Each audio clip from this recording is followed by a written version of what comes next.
na hindi pwedeng pakialaman ang anumang bansa, ang mga citizen ng anumang bansa kung walang pahintulot galing sa bansang iyon.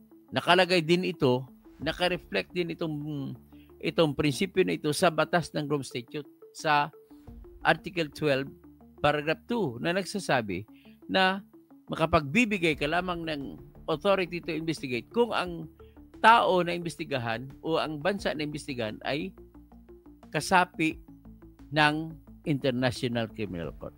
Ang order na binigay ay hindi laban kay Duterte, kundi laban sa Pilipinas. Kung Pilipinas may karapatang tumanggi.